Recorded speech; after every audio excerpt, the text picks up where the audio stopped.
Молекул биологийн агсан төвшний 3 дахь лекц өнөөдөр бид нар генийн экспрессийн зохицуулгын эвкариотс дээр хэрхэн явагддаг тухай та бүхэнд энэ лекцийн агуулгыг танилцуулна. Лекцэн дээр бид нар эхлээд генийн экспресс эвкариотод ямар онцлогтой явагдах вэ? За генийн экспрессийн хяналт зохицуулах нь үндсэн 3 шатанд бол явагддаг. Хроматины түвшний хяналт, транскрипцийн үеийн зохицуулга, за бас транскрипцийн үеийн хяналт зохицуулгуудын талаар тодорхой бол яригдана. За лекцийн төгсгөл хэсэг та бүхэнд биш үү? Эсийн ялгаран хөгжлийн зохицуулга хэрхэн хийгддэг талаар үндсэн агуулгуудыг өгөх нэ. За геномын молекулуудыг та бүхэн мэднэ тийм үү? Тэгээд ирэхээр зэрэг бид нар дөрвийн лекцэн дээр бактери эс дээр хэрхэн генийн зохицуулга хийгдэж байгаа тухай яриад дууссан бол мөг, жимсний ялаа, хорхой, ургамал гих мэтчлэнгээр сээр нурвдан хүний эдгээр геном дах генийн молекулууд хэрхэн зохицуулагддаг тухай бол энэ лекцэн дээр илүү тайлбар өгөх нь байна. Тэгэхээр зэрэг энэ олон эстэй амтан, энэ эвкариотсүүд тийм ээ геномынх нь хэмжээ энэ дээр бол ойролцоогоор харагдаж байна. За энэ геномын хэмжээнд дотор хичнээн генүүд, тооны генүүд кодлогдож байгаа тухай мэдээллийг бол өгсөн байна. За хүн дээр аваад үзэхэд бол хүний геномын хэмжээ 3 тэрбум хос нуклеотидын сууриас тогтдог бол энэ 3 тэрбум хос нуклеотидын хэмжээтэй геном дотор 30,000 орчим ген хэрвээ зохицуулагдвал идэвхжиж ажиллах бүрэн боломжтой болдог харагдаж байна. За сээр нурвдан дотроос хулганыг бол жишээ татсан байна тийм ээ. 2.6 тэрбум орчим геномын хэмжээтэй бас ялгаагүй төстэй байх нь тийм үү? Ойролцоогоор 30,000 орчим ген байгаа шүү гэдгийг харуулж байна. Гэх мэтчлэнгээр эвкариот өндөр хөгжилтэйс дотор геномын хэмжээ ч гэсэн ялгаатай, түүнд дагуулгадж байгаа генийн хэмжээ ч гэсэн бас ялгаатай байна. Тэгэхээр олон эсээс тогтож байгаа амьтан организмууд маань геномын хэмжээ нь харилцан адилгүй байдаг байна. За түүнд кодлж байгаа генийн хэмжээ ч гэсэн харилцан адилгүй байдаг. Тэгвэл геном дотор кодлогдож байгаа эдгээр олон тооны генүүд бас л хэрхэн яаж зохицуулагддаг юм бэ? Бүгдээрээ цаг хугацаанд нэг дор ажилтдаг үгүй юу гэдэг асуултууд гарч ирдэг. Прокариотс дээр бид нар анхны мэдээллийг өгчээсэн тийм ээ. Прокариотсын 3200 орчим ген нэг дор ажиллахгүй, нэг цаг хугацаанд экспресс явагдахгүй шүү гэж яригдчихсэн. За түүнтэй мөн адил эвкариотс болон өндөр хөгжсөн олон эсийн эсүүд дотор энэ экспресс явагдахдаа зарим генүүд нь ажиллаж байдаг, зарим генүүд нь унтраастай байдаг гэсэн энэ утгууд бол адилхан ордог байна. За мэдээж хэрэг эвкариот эс бүтсэн организм дотор эс болгох нь их олон эсүүд болгон адилхан хэмжээний геномтой. Тэгэхээр адилхан хэмжээний геномтой гэдэг нь дарааланч адилхан түүнд агуулгадж байгаа генийн хэмжээг тооны хувьд ч гэсэн адилхан байгаа шүү гэдгийг харуулж байгаа. Тэгээ тийм учраас зэрэгцэн оршиж байгаа, эд эрхтэнд байгаа бидний нэг хүний эс болгон өөрийн геном дотроо ижил тооны генүүдийг агуулсан ижил молекулуудаар тогтдог шүү гэдэг. За тэгэхээр тэр их олон 3,000 орчим ген болгон эс болгонд нэгэн зэрэг ажилтгүй маа. Зарим генүүд нь ажиллаж байдаг, түүнийг асаж байна гэж ойлгодог. За бусдууд нь ажиллаагүй бол байдаг. Ажиллаагүй гэдэг маань транскрипц явагдахгүй, гений идэвхжил явагдахгүй л гэсэн үг шүү дээ. Тэгэхээр бусд нь унтарсан гэдэг энэ утгуудыг бол авдаг.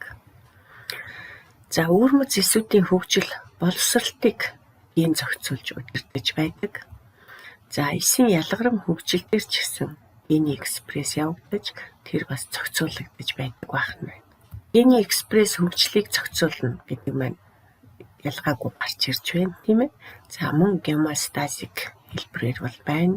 За нэг хэсгийн дотор гений экспрессийн өөрчлөлт организмын дотоод бүтцэд бас тусалдаг. За гений экспрессийн хяналт хамгийн түрүүнд бол үндсэн тийм 3 шатлалаар бол явагддаг. 3 түвшинд явагддаг гэж бол үздэг.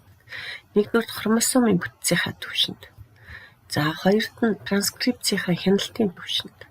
За транскрипцийн хяналтанд бол прокариот хэсэд явагддаг транскрипцийн хяналтаас өөр байдаг шүү гэдгийг бол бас онцлог нь ярина.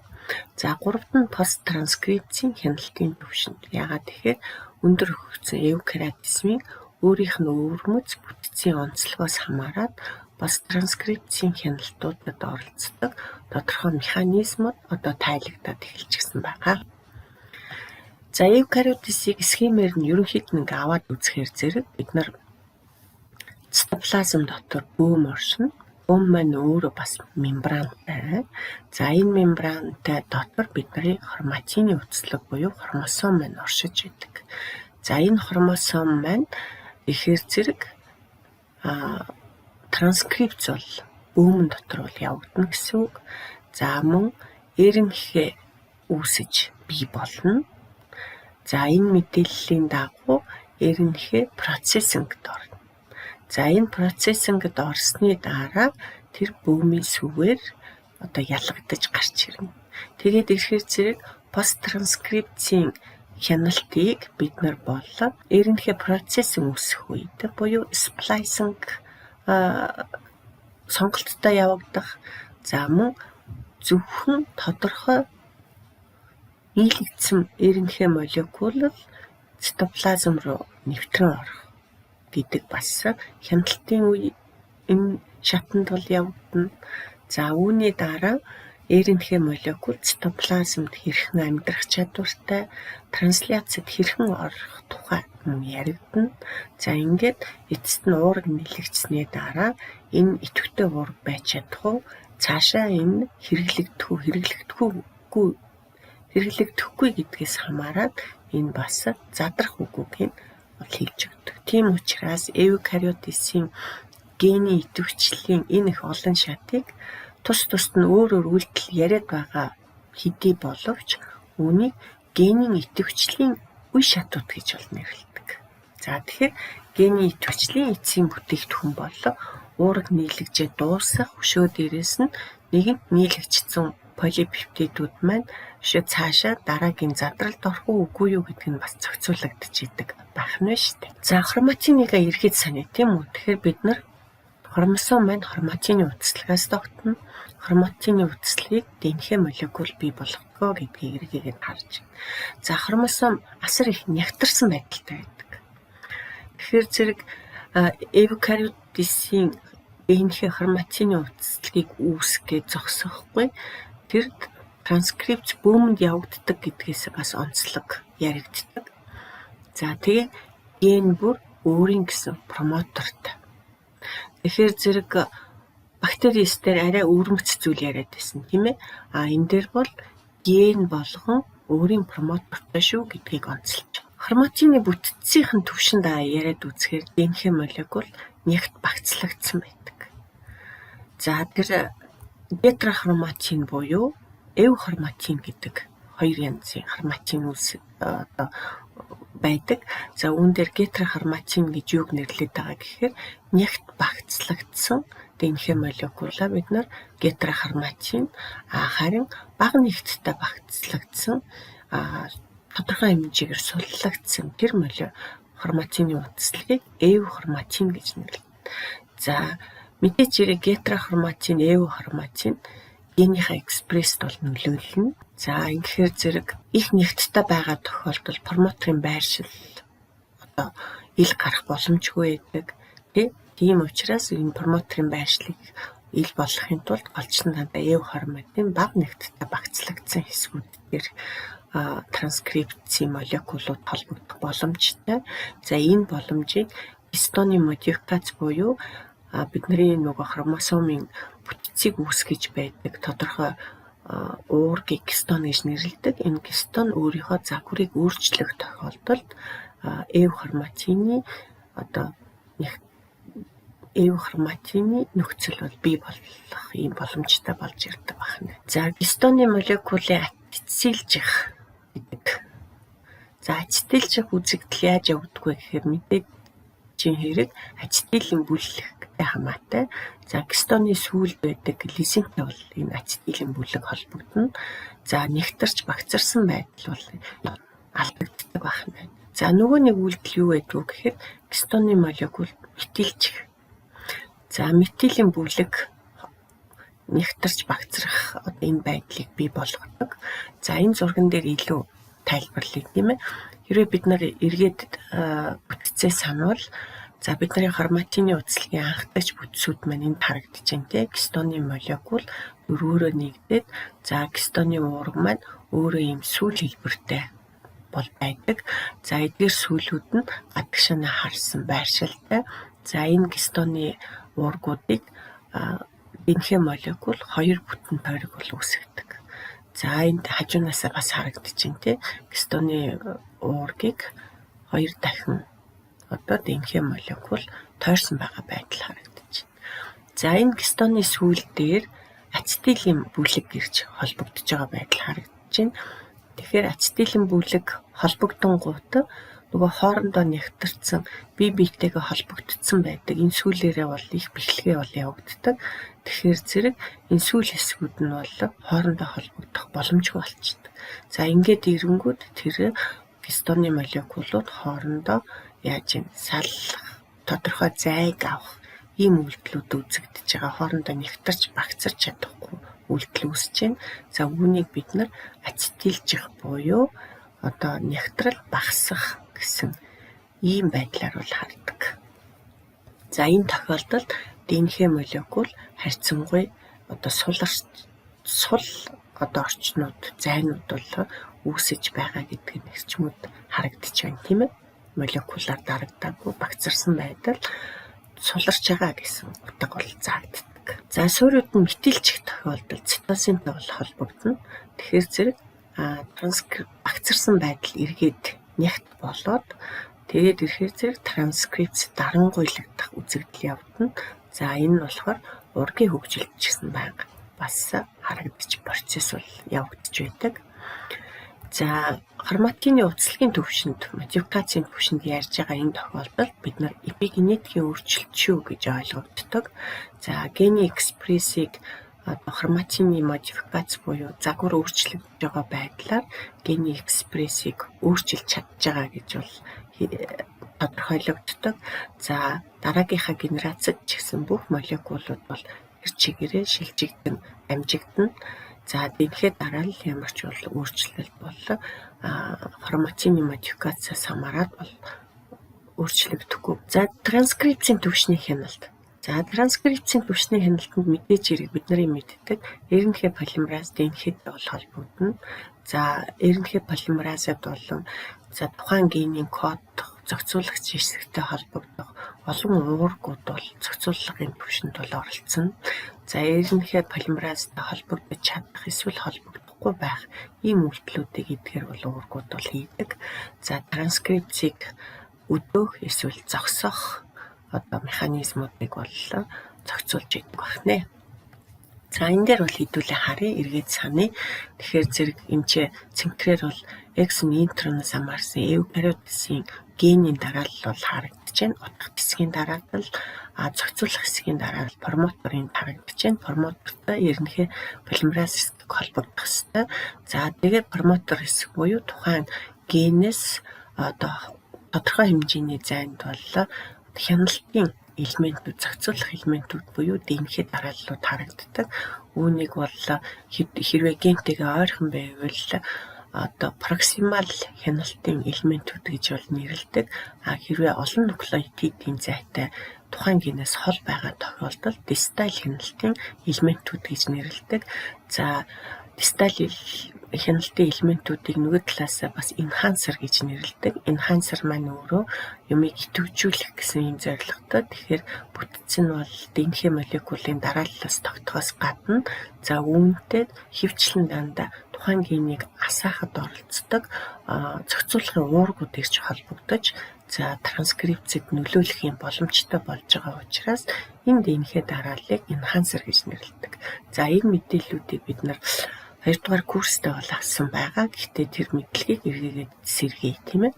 Энгийн нөхцөлд бол мэдээж хэрэг транскрипц явагдангууд анхдагч транскрипт бол үүснэ. Анхдагч транскрипт бөөмөн дотор өшөө дээрээс нь РНХ процессингэд бол оролцдог.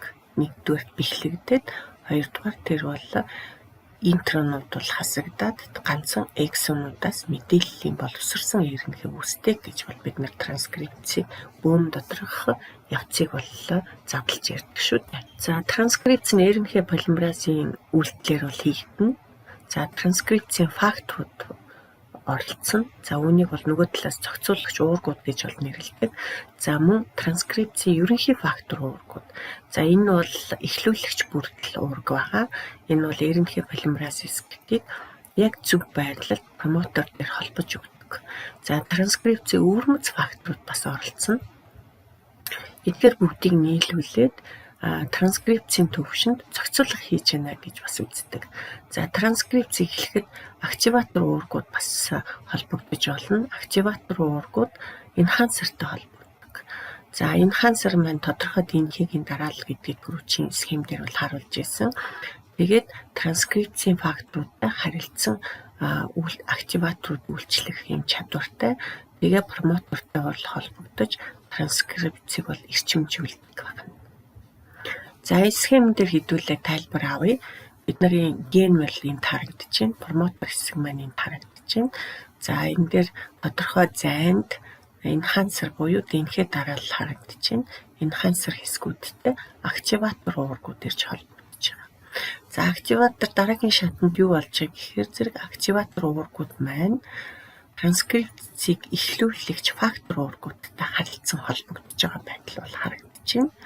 Ингээд генд нөлөөлөх боломж эхэлж байна, тийм ээ.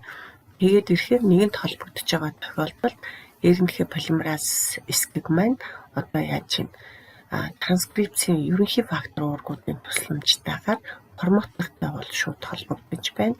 Харин промотер хэсэгтэй холбогдохоос гадна энэ бүрдэлд бол транскрипцийн ерөнхий фактор уургуудаас гадна активатор уургууд холбогдож байна. Тэгээд түүнийг зохицуулагч уургууд бас холбогдсон байгаа байдал харж байна.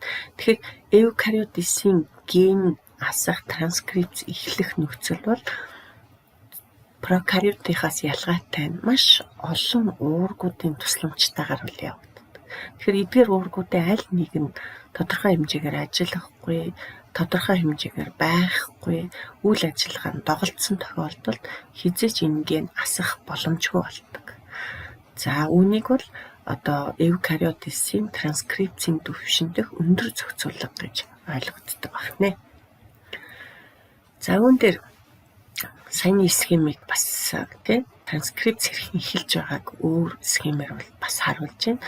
Энэ дээр бол активатор уург бол ганцхан байгааг харуулж байна, тийм ээ. Тэгэхээр нэг enhancer-тай нэг активатор уург холбогдсны дараа тухайн гений бүрдэл хэсгүүд бүгдээрээ холбогдчихэж энэ ганц активатор уургийн тусламжтайгаар өшөө дээрээс нь транскрипцийг эхлүүлэх бүрдэл үүснээ дараа тухайн ген транскрипц эхэлж ген асах, ген нийлэгжих, одоо гений экспресс эхэлж байна гэж ярьдаг.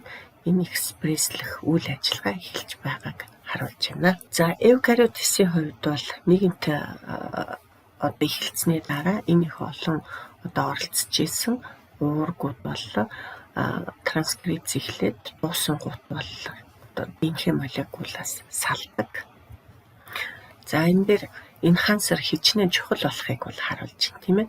Тэгэхээр энэ дээр бол нэг жишээ татагдж байна л да. Нэг нь болохоор илэгний эс. Нөгөөдгт нь болохоор нүдний эс. Энэ дээр болоод тэгэхээр линзийн сел гэж ярьж байна, тийм. Энэ дээр ирэхээр зэрэг илэгний эс дотор, илэгний бөөмөн дотор олон тооны ийм активатор уургууд байна шүү гэдгийг харуулж байна.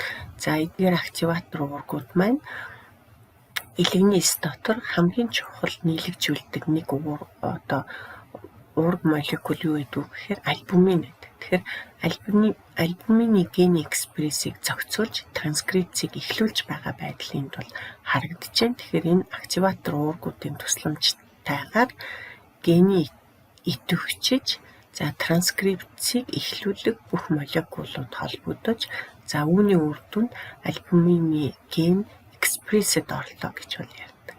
Яг энэ тохиолдолд мэдээжийн хэрэг геном нь ижлэхэн учраас ген дотор бас л кристаллины ген кодлогдсон л байна. Тэгээд ирэхээр зэрэг нэгэнт кристаллин хэрэггүй учраас энэ их олон зохицуулагч уургууд кристаллины генийг ажилуулах боломжгүй, тийм ээ? Банк репрессорын төвшөнд дарангуйлж ийн гэсэн үг байна шүү дээ. Тийм учраас хэдийгээр генийг нь агуулдаг ч гэсэн илэгний эсвэл зөвхөн альбуминыг зохицуулан гений экспрессийг хийж байгаа гэдэг ийм тайлбар өгөгдөж байна. Нөгөө талаасаа линзис байна, тийм үү? Линзис дотор альбумины молекул хэрэггүй. Тийм учраас генийг нь унтраасан байдалтай. Түүнийг репрессор банк дарангуйлж өдөөхгүй байгаа байдлыг харуулж байна. Харин кристаллины ген асар их чухал учраас линзисн дотор тухайн кристаллины гений экспрессийг эхлүүлэх тийм активатор уургууд хүртэл энэ бүрдлүүд транскрипцийг эхлүүлэх нийлмэл бүрдэл маань тэр чигтээ ажиллагаанд орсон байгааг харуулж байна. Энэний үр дүнд юг харуулж байна гэхээр зэрэг генүүд хэдийгээр нэг эс дотор зэрэгцэн орших юм уу тухайн геном дотор агуулгадж байдаг ч гэсэн тухайн эсийн үйл ажиллагаанаас хамаарат түүнд зөвхөн хэрэгцээтэй генүүдийг идэвхжүүлдэг юм байна. Энэ идэвхжүүлсэн хэлбэрээрээ тухайн генийг зохицуулж идэг юм байна гэдэг ийм утгаар тайлбарлагдаж байна. Посттранскрипцийн хамгийн ихний шатлал бол эренхэ процессинг байдаг. Анхдагч транскрипт үүсээд энэ нь бол генийн дотоод бүтцийг бүхэлд нь хулбарлцсан байдаг. Үүнд эренхэ сплайс явагдана. Мэдээллийн эренхээс интроныг таслаад жижигхэн бөөмийн жижиг рибонуклеопротеинууд гэдэг эдгээр бүрдлийн тусламжтайгаар таслагддаг. Энгийн пре эренхэ байгаа байдлыг харуулж байна. Таслагдсны дараа зөвхөн эксонууд залгагдсан байгаа байдал эсэх юм бол харагдаж байна. Энэ бол бөөмөн дотор анхдагч транскрипт үүссэний дараа явагддаг процесс. Анхдагч транскрипт үүсэхдээ SNP бөөмийн жижиг рибонуклеопротеин гэдэг энэ бүрдлийн тусламжтайгаар тэр хэрхэн тасалж байгаа байдлыг бол харуулж байна, тийм ээ. Тэгэхээр зэрэг энэ дотор эренхэ бөөмийн том молекул уурга эдгээр бүгдээрээ сплайсосомыг бүрдүүлээд хоёр эксоныг чирч хооронд нь бол холбож таслах үйл ажиллагааг хийдэг байна. Үүний үр дүнд эксонууд хоорондоо шууд холбогдох боломжтой болж ирдэг. Тэгвэл гений экспресс сплайсинг бол их чухал үүрэгтэй гэдэг нь бас тайлагдсан. Тэгээд эксонууд янз бүрийн замаар сплайсингд орж болно. Янз бүрийн полипептидүүдийг үүсгэхэд бол хүргэдэг гэж. Ижил гений их үүсэлтэй. Үүнийг та бүхэнд бас жишээн дээр тайлбарлаж өгч болно. Энэ дээр хүний кальцитонин болон CGRP гэдэг энэ хоёр уурга бол нэг генээр кодлогддог. Гэхдээ сплайсинг нь өөр явагддаг учраас нэг нь кальцитонин, нөгөөх нь CGRP гэдэг ийм төстэй ийм уургууд гэхдээ үйл ажиллагаа өөр хийгддэг ийм уургууд бол үүсдэг. Бүгдээрээ гормоны түвшинтэй ажилладаг учраас гормонууд гэж нэрлэдэг. Эдгээр гормонууд янз бүрийн эрхтэнд нийлэгжиж үйл ажиллагаанд бол ордог байна. Ялгаагүй эхний анхдагч транскрипт нь яг адилхан байдаг. Үүн дээр шууд ойлгохдоход жишээ татагдж байна, тийм ээ. Тропонин T гэдэг энэ ген тодорхой хэмжээний ийм бүтцтэй байгаа шүү гэдгийг генийхэн геномын молекул дээр ийм хэлбэртэй байна гэдг нь харуулж байна. Анхдагч транскрипт үүсэхдээ ялгаагүй тэр чигтээ хуулагддаг. Альтернатив сплайсингийн тусламжтайгаар нэг эсэд бол энэ яаж байна? Ийм бүтцтэй 1 2 3 5 гэсэн ийм бүтцтэй үүсэж байхад нөгөө өөр сплайсингийн тусламжтайгаар 1 2 4 5 гэсэн ийм бүтцтэй. Нэгэнт мэдээллийн эренхээ нь хоёр өөр үүсэж байгаа учраас үүний үр дүнд трансляцийн явцад бол хоёр өөр уурга үүснэ гэдэг нь ойлгомжтой болж байна тийм ээ. Тэгээд ирэхээр зэрэг генийхаа төвшөнд биш, транскрипцийн төвшөнд биш, анхдагч транскрипт үүсгэх төвшөнд биш, харин мэдээллийн сплайсингийн төвшөнд генийн зохицуулгуудыг хийж байгаа шүү гэдэг ийм ойлголт орж ирдэг. За анхдагч транскриптийн тухай пост транскрипцийн хяналтанд сплайс яаж хийгдгээрээ хянагддаг гэдгийг харуулж байна. За транскриптыг тээвэрлэх их чухал байдаг. За тээвэрлэхдээ бөөмийн сүгээр нэвтрэн гарах. Бөөм өөрөө анатомийн хувьд бол их өвөрмөц тогтцтой. За түүгээр зөвхөн идэвхтэй тээвэрлэлт бол явагддаг. За бүх сплайсинг хийгдэггүй тээвэрлэлт хийгдэггүй. Энэ бас хяналтын нэг хэсэг гэж бас үздэг. За тэгэхээр зэрэг бүх сплайсинг зөв хийгдсэний дараа мэдээллийн ерөнхий бөөмийн сүгээр тээвэрлэгдэх, идэвхтэй тээвэрлэлт хийгдэх бүрэн боломжтой болно гэж нөгөө талаас бөөмийн сүгээр тээвэрлэгдэх зохицуулах хийгдэж байна гэж ойлгогддог. За мэдээллийн ерөнхий задрах аюулт орно. Яагаад тэгэхээр амьдрах цаг хугацаа ерөнхий молекул учраас их богинохон. За зарим нь хэдэн цаг амьдрах чадвартай бол зарим нь цөөхөн 7 хоног бол амьдрах чадвартай. За гемоглобины молекул, ерөнхий молекул бол ерөөсөө маш богинохон агшингийн ийм амьдралтай бол байдаг. Түргэн зуурхан тогтвортой байж байгаа. За тэр амархан задрах аюулт учирдаг. Тийм учраас ерөнхий үүссэн мэдээллийн ерөнхийнүүдийг удаан амьдралтай болон богинохон амьдралтай гэж боллоо хооронд нь ялгаж үздэг. Гэхдээ энэ бол амархан задардаг. Энэ нөгөө талаасаа бас юу гэж ойлгохгүй гэхээр зэрэг бас транскрипцийн төвшний мэдээллийн ерөнхийгийн төвшний хяналт хийгдэж байна гэж ойлгогддог байна. За ерөнхийгийн трансляц нэгэнт бөөмийн сүгээр зөөвөрлөгдөд гарсан мэдээллийн ерөнхий трансляцийн факторуудын тусламжтайгаар трансляц эхэлдэг. Тэгээд ирэхээр зэрэг ийм төвшөнд зохицуулах хийгдэж байна гэж бас нөгөө талаас ойлгох ёстой. За энэ трансляцийн факторуудын тусламжтайгаар трансляцийг эхлүүлэх үгүй юу гэдгийг зохицуулна. За трансляцийг зогсох репрессор уургууд бол бас эс дотор оршдог. За энд эдгээр уургуудын тусламжтайгаар трансляц зогсдог. За транскрипттэй эдгээр уургууд бол шууд холбогдоод за тэгээд рибосомтой холбогдохоос бол сэргийлж трансляцийг зогсоодог байна. За үүний нэг жишээ нь ферритин дээр. Ферритин маань төмөр нөөцлөлтөд төмөртэй холбогддог уурга. За аконитаз гэдэг ийм эсгэг уурга байдаг. За энэ уурга бол трансляцийн репрессор уургийн үйлдэл ажиллагааг хийн. За ферритины мэдээллийн ерөнхийтэй холбогдоод за тэгэхээр зэрэг төмөр акинитазтай бол холбогдно. За акинитаз мэдээллийн ерөнхийг бол суллаад за ферритины нийлэгжил бол ихсдэг. Тэгэхээр энэ тодорхой хэмжээгээр трансляцийг зохицуулж байгаа байдал. Тэгэхээр трансляц буюу уурга нийлэгжих, яг уурга нийлэгжиж гарах төвшөнд энэ гадны молекулын тусламжтайгаар трансляцийн үйл ажиллагаа зохицуулагдаж байна гэдэг нэг жишээ байна шүү дээ.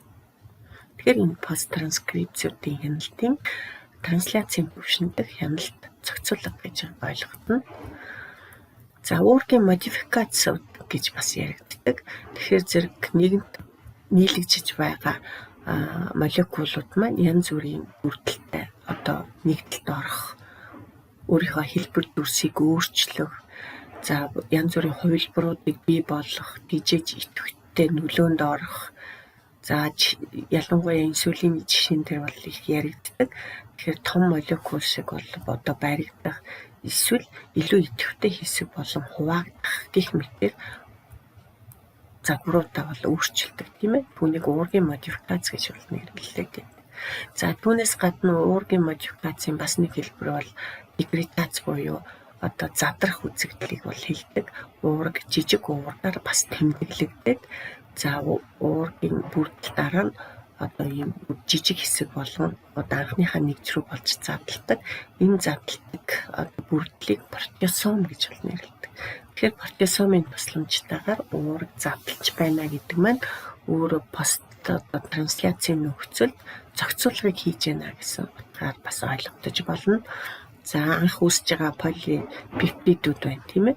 Тэгэхээр зэрэг пептидүүд маань фосфоржих, хэлбэр дүрсээ өөрчлөх, өөр хоорондоо холбогдох гэх мэт янз бүрийн хэлбэржилт буюу модификацууд орж болж байгаа жишээг бол харуулж байна. За энэ бас транскрипцийн хяналтын нэг шүү гэдгийг одоо жишээ татагдаж байна. За ингээд түрүү чи ярьсан зүйлийг бүгднийг нэгтгээд нэг харуул бид нар одоо эукариотис бол харагдаж байна. Бөөм маань харагдаж байна. За хроматины модификац гэдэг маань одоо эпигенетикийн төвшөнд хийгдэж байгаа. Өөрөөр хэлбэл генийг асаж унтрахыг бас зохицуулж байгаа. Метилчих буюу нягтралын үед бол бүх транскрипцүүд бол багасдаг. Харин ацетилчих үед бол транскрипцүүд тодорхой хэмжээгээр хроматинууд сулраад транскрипц эхлэх боломжийг бол нээж өгдөг. За үүгээрээ одоо транскрипцийг генийн экспрессийн эхлэлийг хянаж байна гэсэн ийм ойлголт бол орж ирэх нэ. За транскрипцийн төвшөнд бол бүр ойлгомжтой. Энэ дотор асар их олон одоо бүрдэл уургууд транскрипцийг хяналтанд орж зохицуулгыг хийж байгаа гэж бол яригддаг. За мөн энхансерууд бол хэдийгээр генээсээ хол байралтай байсан ч гэсэн тэр одоо зохицуулагч уургуудтай холбогдож байгаад транскрипцийн эхлэлд бол нөлөөлөх одоо бүрэн боломжтой зохицуулгыг хийдэг байна. За эренхэ процессингийн үед бол бид нар түрүү хэлсэн альтернатив сплайсэн бол зохицуулгын нэг их хэсэг шүү гэдгийг бол харуулсан. За ингээд бөөмийн сүгээр гарахад бас нэг хянагдаад бөөмийн сүгээр гарсны дараа метилийн эренхээ амьдралын хугацаанаас болоо шууд задарна гэдэг маань бас хяналтын нэг их хэсэг. За трансляцад ороход трансляцийн фактор уургуудын тусламжтайгаар трансляц бол эхэлнэ. За энэ тохиолдолд бас трансляцийн төвшөнд тодорхой хэмжээгээр нөлөөлж фактор уургуудаас гадна тухайн өрмөц уургууд бас оролцож трансляцийг зогсоох боломжтой. За энэ маань нөгөө талаасаа бас трансляцийн төвшөнд зохицуулга хийгдэж байна гэж ойлгогддог. За хамгийн сүүлд хэрвээ тэр үйл ажиллагаа доголдох, хэрвээ тэр ажиллагаанд орохгүй байгаа тохиолдолд бол протеосомын тусламжтайгаар жижиг уургуудаар тухайн уург бол одоо тэмдэглэгдээд тэгээ протеосом дотор эцсийн нэгж хүртлээр задалдаг. За энэ бол аврах том механизм, уургийг задлах механизм явагддаг. За энэ маань нөгөө талаасаа ч гэсэн трансляцийн дараах одоо гений экспрессийн зохицуулга гэж бол бас үздэг. За энэ олон шатанд бол генийн экспресс буюу генийн нийлэгжил зохицуулагдаж байгаа гэдэг утгаар ойлгогддог байна. За ихэнх гений зохицуулга бол транскрипцэд хийгддэг. За түрүүчийн слайдн дээр базаад бол нэлтийг хэлсэн.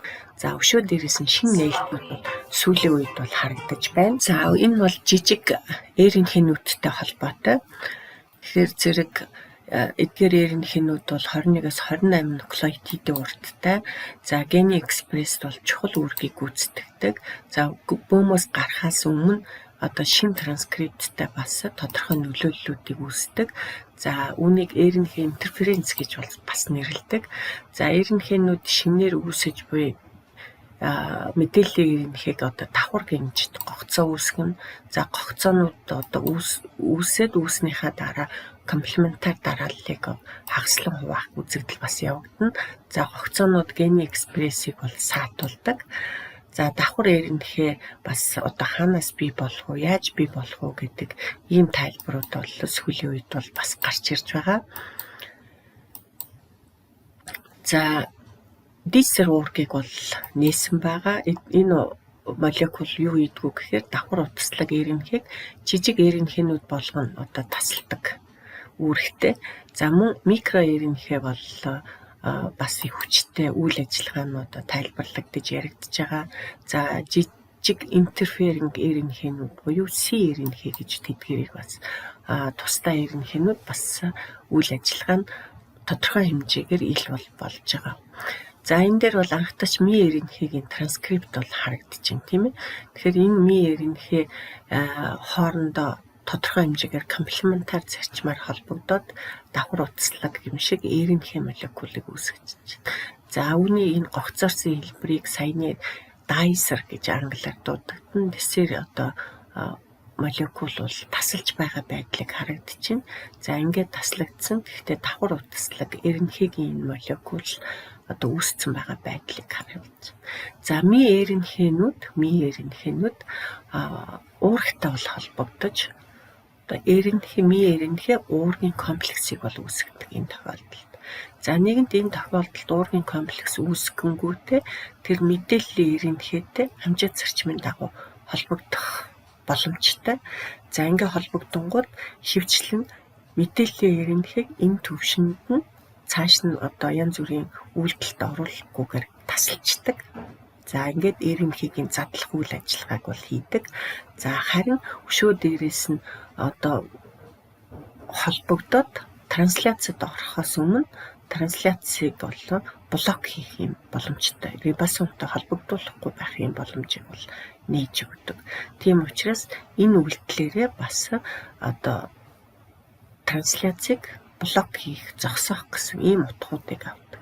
Тэгэхээр эдгээр нь бас зохицуулга, гений экспрессийн зохицуулгыг эренхийгийнхэн төвшөнд, за трансляцид орохоос өмнөх төвшөнд бол зохицуулж гин гэдэг. Эдгээр молекулууд үйл ажиллагаа хийж гин гэж сүүлийн үед тайлбар их авч байгаа. За ми эренхийнүүд мэдээллийн эренхийтэй холбогдно, трансляцийг бол зогсооно. За си эренхийнүүд мэдээллийн эренхийг трансляцид орохоос өмнө хэсэгчлээд таслаад хуваачна.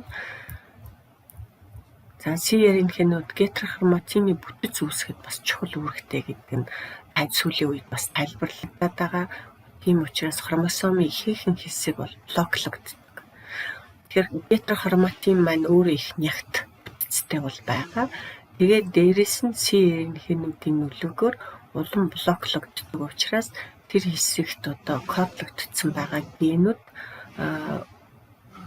өөрмөц одоо генүүдийн транскрипцийг блоклох, зогсоох ийм чадвартай болж байна гэж үздэг. За энэ үйлдэлээр нь эпигенетикийн төвшөнд си эренхийнүүд бас нөлөө үзүүлж геник үйл ажиллагааг зохицуулж байна гэж тайлбарлагддаг. За энэ дээр бүр илүү их одоо ойлгомжтой схем харагдаж байна. Тэгэхээр хроматины утаслагынхаа төвшөнд саяны жижиг эренхийнүүд гетерохроматины нэгэн хэсгээр холбогдоод тэгээд транскрипцийг блок хийж байгаа байдлаар нь хроматины төвшөнд зохицуулах хийгдэж байна гэж үздэг. За мөн мэдээллийн эренхийнүүдийг шууд си эренхий, ми эренхийнүүд шууд задалдаг холбогдож байгаад түүгээрээ трансляцийг блок хийж зохицуулгыг хийж гэнэ гэж ойлгогдно. За ми эренхий болон си эренхий трансляцийг одоо трансляцид оролцдог мэдээллийн эренхийтэй өөрөө холбогдоод за трансляцийг тэр чигт нь блок хийж зогсоох. За үүгээр нь эдгээр эренхийнүүд болоо хроматиныхаа төвшөнд, эренхийгийн төвшөнд, трансляцийн төвшөнд одоо генийн экспрессийн үйл ажиллагааг зогсоож байна гэж, зохицуулж байна гэж ийм ойлголтууд гарч ирж байна. За ургийн хөгжлөөс та бүхэнд бас генийн төвшөнд зохицуулж байгаа нэлээд хэдэн жишээг ярьж үзье.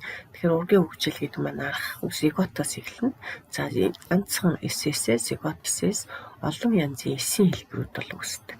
Тэгэхээр энэ эсүүд эд болно, эд нь эргэтэн болно, эргэтэл нь тогтолцоо болно. Тийм ээ. Тэгэхээр яаж энэ их олон эсүүд үүсэж байна нэг хэсээс. За дээрэс нь яаж эднэр энэ олон эргэтэн тогтолцооны үйл ажиллагааг хийдэг янз бүрийн үйл ажиллагаатай эсүүд үүсэж байна гэдэг асуудал үүсдэг. Тэгэхээр энэ маань ялгаагүй бүгдээрээ адилхан геномын молекултай, адилхан генүүдтэй.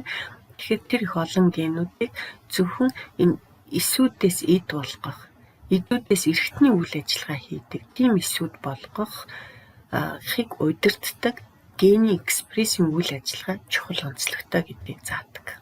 За гений экспрессийн одоо амьтны хөгжлийн программын нарийн зохион байгуулалт бол явагддаг.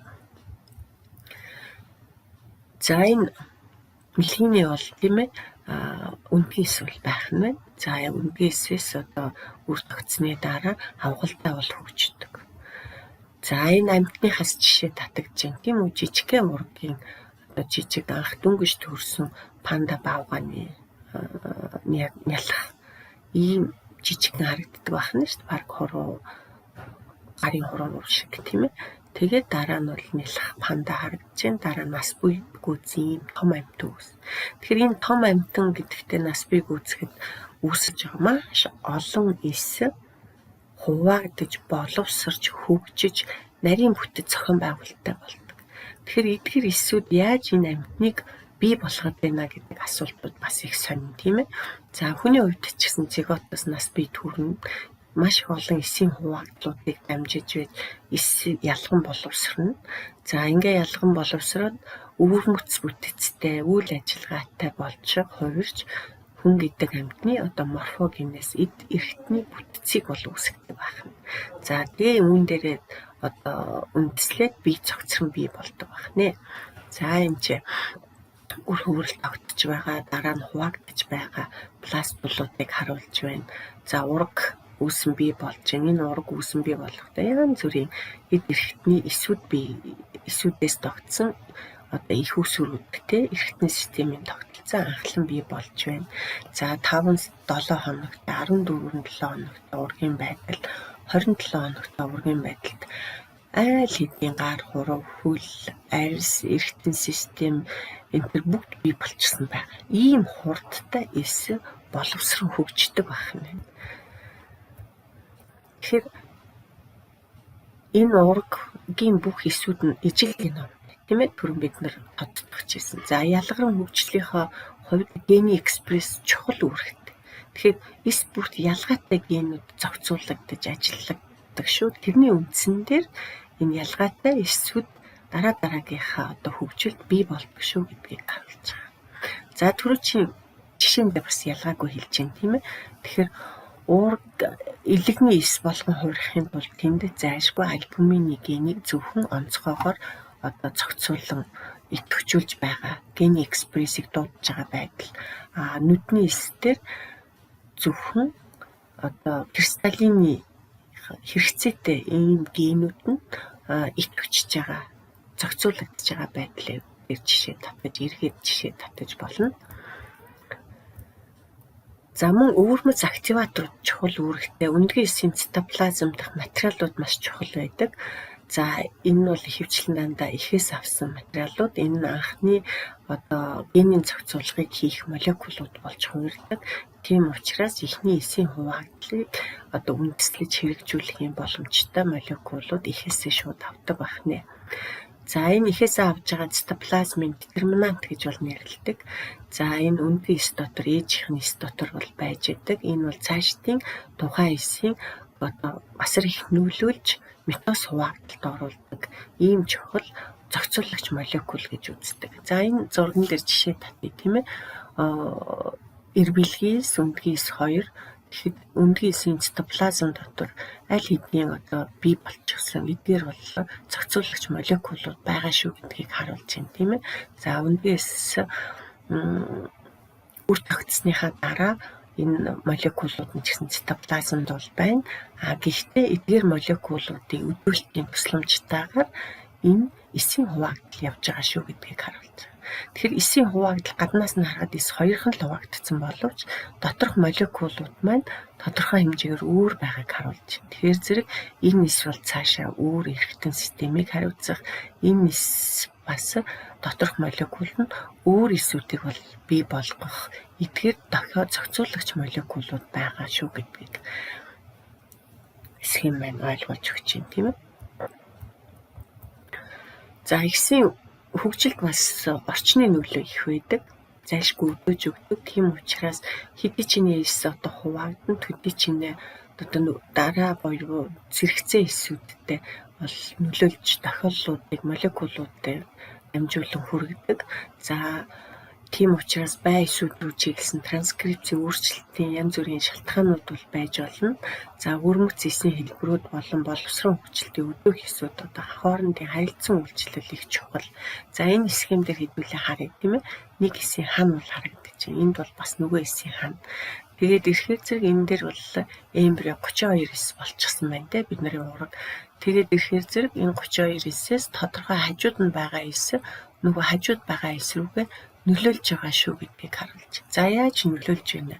Энэ эсээр молекул дамжиж орж. Тэгэхээр нөгөө эсэд байхгүй молекулыг хадгалж байгаа тохиолдолд тэр молекулыг тухайн эсийн ханаар дамжуулан бөөмөнд нь нөлөөлж ийн гэсэн үг. Тэгэхээр зэрэг энэ эсийн цаашдын боловсрох хөдөлгөөнийг өдөөж өгч олон генүүдийг тэр яаж яах нь цаашдаа хөгжлийн болон тодорхой үе шат руу түлхэх тухайн генүүдийг бол идэвхжүүлснээр тухайн эсэд хэрэгцээтэй молекулууд эс дотор нийлэгжин бий болох юм боломжийг бүрдүүлж өгч байна. За энэ дээр гаднаас сигнал молекул ирээд тухайн рецептортай холбогдож за эсийн яаж ин бөөмөнд бол нөлөөлөх боломжтой шүү гэдгийг бол харуулж байна. За мэдээж зэрэг эсийн мэдэгдэхүйц ялгаран хөгжил явагдана. Эсийн төгсгөл хүртэлх өөрийн даван гарах чадвар, тавилан энэ тодорхойлогддог. За эсийн ялгаран хөгжил эд өвөрмөц уургийн нийлэгчлэр бол тодорхойлогдно. За эсийн шинж төрхийг агуулсан бүтэц үйл ажиллагаа өвөрмөцөөр бий болно гэж. За үүн дээр нэг жишээ татаж ярив те. Миобласт. Миобласт гэдэг нь булчингийн эс тийм үү? За булчингийн эс бол булчин өвөрмөц уургийн нийлэгжил түн дотор бол байдаг. За энэ биеийн булчингийн эсүүд бүрэлдэхтэй миоди гэдэг зохицуулагч уурга бол түнд бол зайлшгүй шаардлагатай. Энэ миоди гэдэг уурга бол сайн танигдсан. За тэр кодлогдохдоо зохицуулагч өөрийнхөө генээр бол кодлогдно. За түүнийг мастер зохицуулагч ген гэж бол нэрлэдэг. За ингээд мастер зохицуулагч генийн тусламжтайгаар уурга бол миоди уурга бол нийлэгжин. За булчингийн эс бүрэлдэн бий болоход зохицуулагчийн нөлөөг бол үүсгэдэг байна. За миоди уурга мэдээж зэрэг транскрипцийн фактор олон янзын бай генүүдийн хан сартай бол холбогдно. За экспрессыг явуулах үндсэн бол шалтгаан бол болно. За схемээр улам ойлгомжтой тайлбарлая. За эмбрио ургийн үед прекурсор эс үүсдэг тийм үү. Тэгэхээр зэрэг энэ уртл эсүүд үүсэж явах тохиолдолд миоди ген бол унтарсан хэлбэртэй. За үүнээс шалтгааллах бусад өвөрмөц генүүд ч гэсэн унтарсан хэлбэртэй байгаа шүү гэдгийг харагдаж байна. Тэгэхээр зэрэг ямар ч булчингийн уургууд эс дотор энэ ургийн эс дотор бол үүсэж амжаагүй байна шүү гэдгийг харуулж байгаа. За ингээд миобласт эс тийм үү? Булчингийн эсийн урдл эс гэсэн үг шүү дээ. Бий болоод ирэнгүүт тэр миоди генийг идэвхжүүлнэ. Миоди генийг идэвхжингүүт уураг нийлэгжиж миоди уураг үүсэж бий бол. Миоди уураг үүсэнгүүт транскрипцийн энэ бол фактор уураг. За транскрипцийн фактор уургийн цитоплазм бий болж байна гэсэн үг. За дараагийн тохиолдолд нэгэн цитоплазм дотор миоди уураг бий болчихсон бол миоди уураг өөрөө эргээд тэр яах нь бусад транскрипцийн факторууд нөлөөлж байна. Энэ бол зохицуулагчийн түвшинд ажиллаж байна гэсэн жишээ. За тэгээд дээрэс нь яг булчингийн эс миозины булчингийн молекулуудыг за тэгээд өшөө бусад булчингийн молекулуудыг тэгээд нөгөө талаасаа бас эсийг хуваагдах үйл явцыг блок хийх уургууд бий болж. Тэгээд ирэхээр зэрэг энэ бол энэ их олон уургууд молекулууд нийлэгжээд бий болонгууд цэвэр булчингийн эсүүд булчингийн эс болон хувирах агшин сулрах чадвартай ийм булчингийн эс болж хувирдаг байна. Тэгэхээр эндээс юу харагдаж байна гэхээр цаашаа эс давшин хөгжих явцдаа тухайн үйл ажиллагаанд шаардлагатай тухайн үйл ажиллагааг хийдэг эсийн бүтэц төрхийг бий болгосон тийм генүүдийг онцолж зохицуулан өдөөж өгдөг байна гэдэг нь тайлбарлагдаж байгаа. За ургийн хөгжлийн явцыг хэлбэрч их чухал. Хэлбэрч гэдэг маань одоо эд эрхтэн орон зай бүтцийн хөгжлийг бол хэлж байгаа. За тухайн эрхтний гол тэнхлэгийг суур тавигдаж эхэлдэг. За тэгээ байрлалын тусламжтайгаар молекул дохио бүтцийн хэлбэрчлийг бол хяндаг. За тэгээд тэнхлэгээс гадна хөрс зэрэгэлдээ эсүүд бол зөв байршдаг. За энэ дээр бас нэг жишээ татагдаж байна тийм ээ. Тэгээд ихээр гаднаас өсөлтийн факторын тусламжтайгаар хэвийн нөхцөлд тодорхой дохио дамжиж байгаад транскрипцийн фактор идэвхжээд за протеин киназуудын тусламжтайгаар за тэгээд эсийн мөчлөг зөв одоо өдөөгдөж цаашаа уургууд нийлэгчин гэдэг ийм хэсэг юм харагдаж байна тий. Тэгээд ирэхээр зэрэг хэдийгээр гаднаас фактор уурга тохиолдол орж ирэхгүй ч гэсэн мутацтай тохиолдолд расын группийн тохиолдлын молекулууд гэмтэж байнга асах аюулд учирч байгаа байдлыг харуулж байна. За ингээд ирэнгүүт байнга транскрипцийн фактор уурга идэвхтэй хэлбэрч шилжээд утга замбраагүй хит их эсийн мөчлөгийг одоо дуудах уургууд хит их нийлэгжиж за ингээд нөгөө хавдрын эс буюу байнга одоо эсийг хуваагдах тохиолдол руу ордог учраас эсийн мөчлөг өөрийнхөө утга учирыг алдаж замбраагүй байнга хуваагдах ийм тохиолдолд эс өөрөө орчдог. За энэ бол тодорхой хэмжээний хавдар үүсэх гол шалтгаануудын бас нэг гэж бас тайлбарлагдаж байгаа. За энэ тэгэхээр зэрэг генийхээ төвшөнд зохицуулга алдагдаж байгаа байдлыг бол харуулж байна тийм ээ. За энэ дэр ч гэсэн мөн ялгаагүй тийм ээ.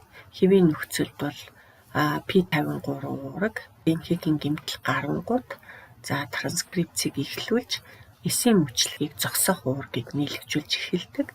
За P53 уурга гэмтгдсэн мутацтай тохиолдолд генхийн гэмтэл засагдж чадахгүй нь байна шүү. Тийм ээ.